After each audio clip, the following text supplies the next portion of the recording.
So আমরা দেখতে পারি যে জ্যানেট কাজে ফিরে চলে এসেছে। সে আসলে রাগের মাথায় বলেছিল যে কাজ করবে না।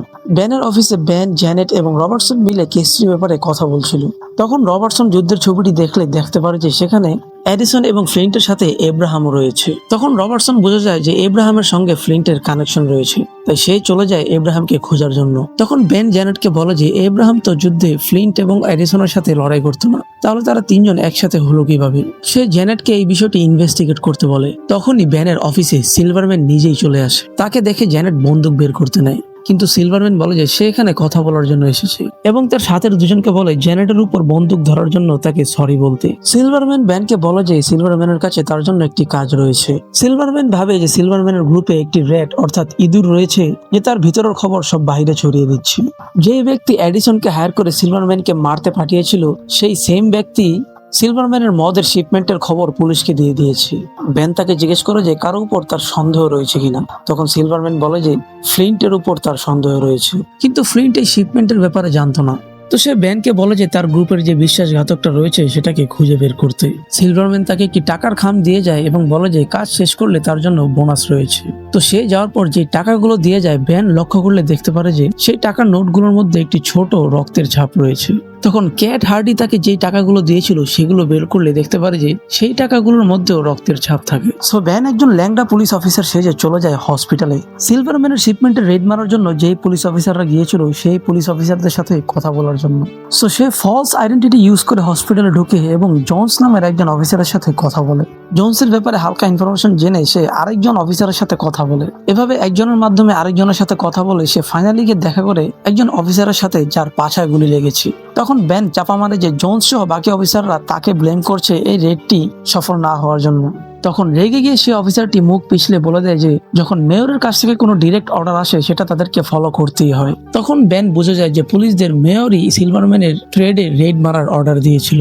এদিকে রবার্টসন চলে এসেছে এব্রাহামের বস্তিতে তাকে খোঁজার জন্য, কিন্তু তখন মেয়রের অর্ডার ছিল যে এই বস্তি ইমিডিয়েটলি খালি করতে হবে, তাই সেখানে পুলিশ চলে আসে এবং সামনে যাকে পায় তাকেই মারধর করা শুরু করে দেয় এবং রবার্টসন লুকিয়ে তাদের ছবি তুলতে থাকে। তখন পুলিশ ধরে এব্রাহামের ওয়াইফকেও মারধর করা শুরু করে দেয়। তখন এব্রাহাম বের হয়ে আসে। তখন পুলিশ এব্রাহামকে মারতে নিলে তারা দেখতে পারে যে এব্রাহামের স্কিন পাথরের মতো শক্ত হয়ে যায়। রবার্টসন সেটার ছবি তুলে ফেলে এবং আশেপাশের সবাই তাকে দেখে মনস্টার মনস্টার বলে চিৎকার করতে থাকে। তখন সেখানে ফ্লিন্টও থাকে এবং সে বাইরে বের হয়ে আসে। ফ্লিন্ট ও এব্রাহাম মিলে পুলিশদের মারা শুরু করে দেয়। সেখানে যা যা ঘটছে রবার্টসন সবকিছুর ছবি তুলে নেয়। এইদিকে ফ্লিন্ট ও এব্রাহাম মিলে পুলিশদের মেরে সেখান থেকে ভাগিয়ে দেয়। এইদিকে ব্যান কারমেডিকে খুঁজতে বের হয়েছে। তো একটি ফকিরকে সে মদের লোভ দেখিয়ে কারমেডির অ্যাড্রেসটা জেনে নেয়। তখন সে জানতে পারে যে কারমেডির আসল নাম তো কারমেডি নয়, তার নাম হচ্ছে হিক্স, এবং সে ভিক্ষুকের কাছ থেকে তার অ্যাড্রেসও জেনে নেয়। কিন্তু পরে ভিক্ষুকটি বোতল খুলে দেখতে পারে যে সেটাতে কোনো মদ নেই, সেটা খালি। তখন সে গিয়ে কারমেডিকে ধরে এবং সে তাকে জিজ্ঞেস করে যে কারমেডিকে কে হায়ার করেছিল ব্যানকে দিয়ে ক্যাট এবং মেয়রের অ্যাফেয়ারটি খোলাসা করার জন্য। শো এর স্টোরিটা এই স্টেটে এসে আসলে খুবই পেছানো হয়ে যায়। একজন ব্যক্তি আরেকজনকে হায়ার করছে, সে আবার আরেকজনকে হায়ার করছে। সো কারমেডি ব্যানকে বলে যে তাকে কেউ হায়ার করেনি, সেই নিজেই কাজটি করেছে। ইলেকশনের সময় একটি বার সিঙ্গারের সাথে মেয়র অ্যাফেয়ার করছে, এই নিউজটির ছবি তুলে সে নিউজ পেপার কোম্পানির কাছে অনেক উঁচু দামে সেল করতে পারতো। তখন ব্যানের স্পাইডার সেন্স তাকে ওয়ার্নিং দেয় এবং সে জানালা দিয়ে তাকালে দেখতে পারে যে কিছু লোক গাড়ি দিয়ে ব্যানকে ফলো করছে এবং তারা বাড়ির নিচেই দাঁড়িয়ে আছে। সো ব্যান অন্য একটি এক্সিট দিয়ে পালিয়ে যায় এবং সে চলে আসে অ্যালকোভে ক্লাবে ক্যাট হার্ডির সাথে দেখা করার জন্য। তখন ক্যাট তাকে জিজ্ঞেস করে যে ফ্লিন্টের ব্যাপারে কোনো খোঁজ খবর পেয়েছে কিনা। ব্যান তাকে বলে যে সেটা নিয়ে ব্যান কাজ করছে, কিন্তু সিলভারম্যান তার অফিসে এসেছিল এবং সে ভাবে যে তার গ্রুপে একজন বিশ্বাসঘাতক রয়েছে এবং সেই বিশ্বাসঘাতককে ধরার কাজ সিলভারম্যান ব্যানকে দিয়েছে। এবং ব্যান ইনভেস্টিগেট করে জানতে পেরেছে যে মেয়র সিলভারম্যানের শিপমেন্টে রেড মারার অর্ডার দিয়েছিল এবং এর আগের দিন রাত্রেই মেয়রের সাথে ক্যাটকে কথা বলতে দেখেছিল ব্যান ক্যাটকে বলে যে এটা যদি সিলভারম্যান জানতে পারে তাহলে অনেক ঝামেলা হয়ে যাবে, ক্যাট কি ব্যানকে কিছু শেয়ার করতে চায় কিনা। তখন ক্যাট বলে যে সে খুব ভয়ের মধ্যে আছে, সিলভারম্যান তাকে নিজ ইচ্ছা মতো কোনো কিছু করতে দেয় না এবং সে খুবই ডেঞ্জারাস ম্যান, সে দরকার পড়লে 50 জনকে মেরেও তার রাস্তা ক্লিয়ার রাখবে। এবং সে ব্যানকে বলে যে সিলভারম্যানকে এত হালকায় না নিতে এবং সাবধানে থাকতে, এবং ব্যান রুম থেকে বের হয়ে যায়। অর্থাৎ ব্যান সন্দেহ করছে যে ক্যাটই সেই ব্যক্তি যে সিলভারম্যানকে মারার জন্য হায়ার করেছিল এবং সেই মেয়রকে ইনফরমেশন দিয়েছিল সিলভারম্যানের শিপমেন্টের ব্যাপারে। কিন্তু ক্যাট তাকে থ্রেট দিয়ে দেয় যে সে যদি সিলভারম্যানের কাছে ব্যানের ব্যাপারে প্যাচ লাগিয়ে দেয় তাহলে সিলভারম্যান হয়তো ব্যানকে মেরে ফেলতে পারে। তো বাইরে ব্যানের সাথে উইনস্টনের দেখা হয়। তখন ব্যান উইনস্টনকে টন্ট মারে যে সিলভারম্যান তাকে আগের মতো ট্রাস্ট করে না, কিন্তু ব্যান চাইলে উইনস্টনকে হেল্প করতে পারে। ব্যান ইনভেস্টিগেট করে যে ইনফরমেশন গুলো পাবে সেগুলো উইনস্টনকে দিয়ে দিলে, সে তার বসকে দিলে তখন সে তার প্রতি ইমপ্রেস হবে, কিন্তু সেগুলো অবশ্য ফ্রি নয়, সেগুলোর জন্য টাকা দিতে হবে। তাই উইনস্টন তার বসের কাছে ভালো থাকার জন্য ব্যানকে টাকা দিয়ে দেয় এবং বলে যে ইনভেস্টিগেট করে যাই জানতে পারবে সেটা সবার আগে উইনস্টনকে জানাতে হবে তার। তখন ব্যান তার কাছে নোটটি নিয়ে চেক করলে দেখতে পারে যে আগের নোটগুলোর মতো এই নোটের মধ্যেও ব্লাড ড্রপ রয়েছে। সো ব্যান তার অফিসে চলে আসে এবং সেখানে রবার্টসনের সাথে তার দেখা হয়। তখন রবার্টসন তাকে সম্পূর্ণ কাহিনী খুলে বলে এবং বলে যে এব্রাহামেরও পাওয়ার রয়েছে এবং তার সাথে ফ্লিন্টও ছিল। রবার্টসন তাকে বলে যে এডিসন, এব্রাহাম এবং ফ্লিন্ট তিনজন একই গ্রুপের মেম্বার ছিল যুদ্ধে, তাই এটা কোইন্সিডেন্স হতে পারে না যে তাদের সুপার পাওয়ার্স রয়েছে। সে ব্যানকে জিজ্ঞেস করে যে এগুলো কি ঘটছে, ব্যান এগুলোর ব্যাপারে কিছু জানে কিনা। ব্যান তাকে বলে যে ব্যান এখনো শিওর কিছু জানে না, কিন্তু সিলভারম্যান তাকে জব দিয়েছিল তার গ্রুপের বিশ্বাসঘাতককে খুঁজে বের করতে এবং সেই গিয়ে দেখতে পারে যে সেটা হলো ক্যাট হার্ডি। এবং আরেক দিক দিয়ে ফ্লিন্টের সাথেও ক্যাট হার্ডির কানেকশন রয়েছে। সো দেখা গেলে ক্যাট হার্ডি সবকিছুর সাথে সংযুক্ত রয়েছে এবং উইনস্টনও বিশ্বাসঘাতককে খুঁজছে। যখন উইনস্টন জানতে পারবে যে এটা ক্যাট হার্ডি তখন সিলভারম্যান তাকে মেরে ফেলবে। তখন ব্যান রবার্টসনকে বলে যে তার কাছে একটি প্ল্যান রয়েছে। সে রবার্টসনকে এডিসনের ওয়াইফের রুম নাম্বারটি ব্যানকে দিতে বলে। ব্যান গিয়ে তার ওয়াইফের সাথে দেখা করবে। তখন ব্যান বাইরে গেলে দেখতে পারে যে তাকে একজন ব্যক্তি ফলো করছে। ব্যান বুঝতে পেরে যায়, কিন্তু সে বুঝেও না বুঝার ভান করে হাঁটতে থাকে এবং সে ব্যক্তিও ব্যানকে ফলো করতে থাকে। তখন আমরা দেখতে পারি যে শুরুতে আমরা যে ছোট বাচ্চাটিকে দেখেছিলাম ফ্র্যাঙ্কি, সে এসে এই ব্যক্তির পকেট মেরে দেওয়ার চেষ্টা করে এবং সে তাকে ধরতে গিয়ে ব্যানকে মিস করে ফেলে, অর্থাৎ সে ব্যানকে হারিয়ে ফেলে এবং ব্যান তার হাত থেকে ছুটে যায়। তো ব্যান গিয়ে দেখা করে মিসেস এডিসনের সাথে। সে মিসেস এডিসনকে বলে যে সিলভারম্যানকে মারার জন্য এডিসনকে হায়ার করেছিল ক্যাট হার্ডি, এটা ব্যান জেনে গিয়েছে। সিলভারম্যান যখন জানতে পারবে তখন সে মিসেস এডিসনকে মেরে ফেলবে। এর থেকে ভালো সে জানার আগেই মিসেস এডিসনকে সে বলে যে শহর ছেড়ে পালিয়ে যেতে, কিন্তু মিসেস এডিসন চালাক কম নয়। সে বুঝে যায় যে ব্যান চেষ্টা করছে ক্যাট হার্ডিকে বাঁচানোর জন্য, অর্থাৎ সেই শহরে যতক্ষণ পর্যন্ত থাকবে সিলভারম্যান তাকে জিজ্ঞেস করলেই জানতে পেরে যাবে যে ক্যাট হার্ডি সেই বিশ্বাসঘাতক। তখন মিসেস এডিসন এই সুযোগের সুবিধা উঠে সে ব্যানকে বলে যে তাকে $1000 দিলেই তাহলেই সে এই শহর ছেড়ে চলে যাবে, না হলে সে নিজে গিয়ে সিলভারম্যানকে বলে দিবে যে ক্যাট হার্ডি হলো সেই বিশ্বাসঘাতক। তখন ব্যানের কাছে আর কোনো উপায় থাকে না, যদিও ব্যানের কাছে এত টাকা নেই, কিন্তু সে মিসেস এডিসনকে বলে যে সে তাকে টাকা দিয়ে দিবে সেই পর্যন্ত সে যাতে কোনো ধরা না খায়। সো ব্যান চলে যায় সিলভারম্যানের বাসায় এবং সে তার সাথে দেখা করে। সিলভারম্যান তাকে ড্রিঙ্ক অফার করে এবং তার সাথে কথা বলে, কিন্তু তার কোনো আইডিয়া থাকে না যে ব্যান রাইলি হলো স্পাইডার নোয়ার। তো ব্যান সিলভারম্যানকে বলে যে যখন সে জানতে পারবে যে বিশ্বাসঘাতক কে, সেই ব্যাপারটা নিয়ে সিলভারম্যানকে ইমোশনাল না হতে। তখন সিলভারম্যান তাকে জিজ্ঞেস করে যে তুমি কি জেনে গিয়েছো নাকি যে ব্যক্তিটা কে। ব্যান তাকে বলে যে সে কি জানে আর না জানে সেটা দিয়ে কোনো ব্যাপার না, যতক্ষণ পর্যন্ত সে প্রুফ না করতে পারে। তো সিলভারম্যান তাকে বলে যে যত তাড়াতাড়ি সে প্রুফ করতে পারবে তত তাড়াতাড়ি সেই ব্যক্তিকে সে মেরে ফেলতে পারবে। সে ব্যানকে বলে যে তাড়াতাড়ি ব্যাপারটা সলভ করতে।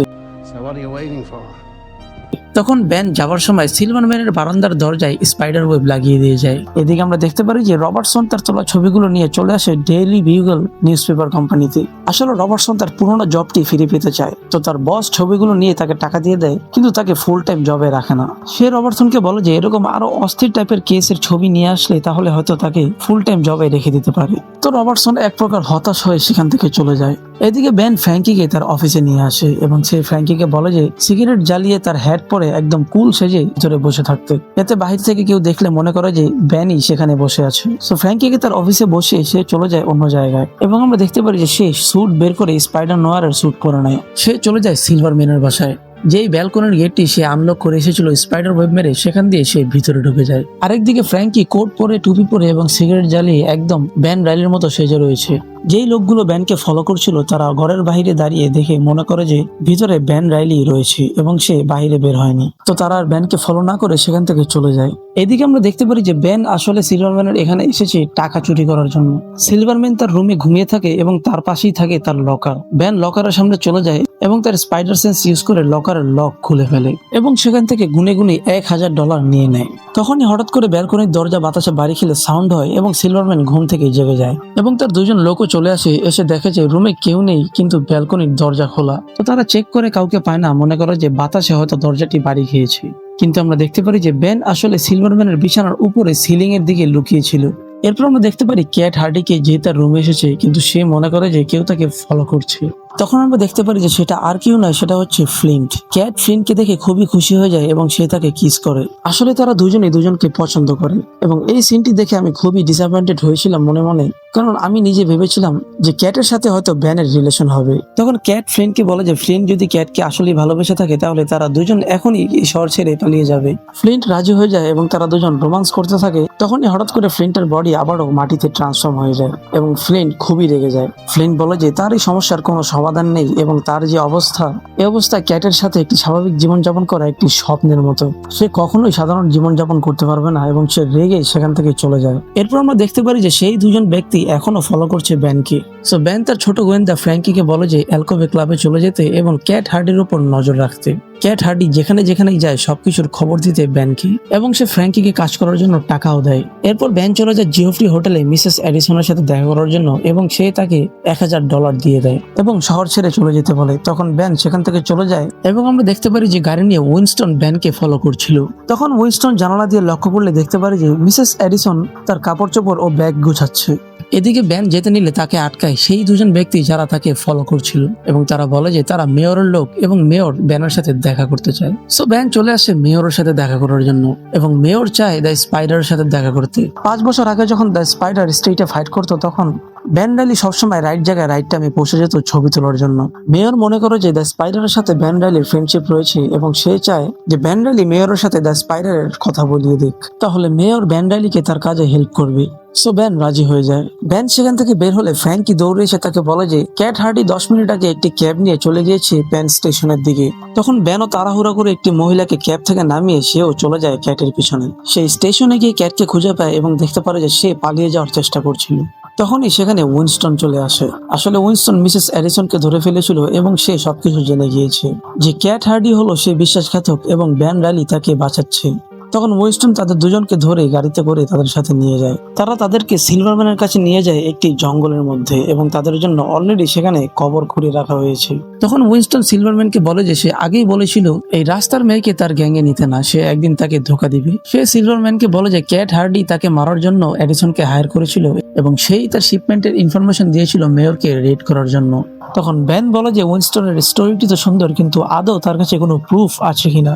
তখন ব্যান মিসেস অ্যাডিসনকে যে টাকাগুলো দিয়েছিল সেই টাকাগুলো উইনস্টন নিয়ে সিলভারম্যানকে দেয়। তখন সিলভারম্যান দেখতে পারে যে সেই টাকাগুলোর মধ্যে ব্লাড ড্রপ থাকে এবং এই ব্লাড ড্রপওয়ালা চিহ্নের টাকাগুলো একমাত্র সিলভারম্যানের কাছ থেকে আসতে পারে। এখানে কাহিনীতে টুইস্ট এসে পড়ে। আসলে ব্যান রাইলি সিলভারম্যানের বাসা থেকে টাকা চুরি করেছিল উইনস্টনকে ফাঁসানোর জন্য, কারণ ব্যান যদি এই ব্লাড ড্রপের চিহ্নওয়ালা টাকাগুলো মিসেস অ্যাডিসনকে দেয় তাহলে যখন মিসেস অ্যাডিসন ধরা পড়বে তখন এই টাকাগুলো দেখে সিলভারম্যান ভাববে যে উইনস্টন তাকে ধোকা দিচ্ছে, কারণ এই টাকাগুলো একমাত্র ক্যাট হার্ডি এবং উইনস্টন ছাড়া সে আর কাউকেই দেয় না। তখন মিসেস অ্যাডিসন বলে যে উইনস্টনই তাকে টাকা দিয়েছিল মুখ বন্ধ রাখার জন্য। তখন উইনস্টন ফেসে যায় এবং সিলভারম্যান জায়গার মধ্যে তাকে গুলি করে মেরে ফেলে, কিন্তু আসলে সে বুঝতে পারে না যে সে তার সবচেয়ে বিশ্বস্ত ব্যক্তিকে মেরে ফেলেছে। এবং সিলভারম্যান ব্যানকে জিজ্ঞেস করে যে সে কি কবর খুঁজতে পারে কিনা এবং সে তার আন্ডারে কাজ করে জিও নামের আরেকজন যে উইনস্টনের সাথে থাকতো তাকেও মেরে ফেলে।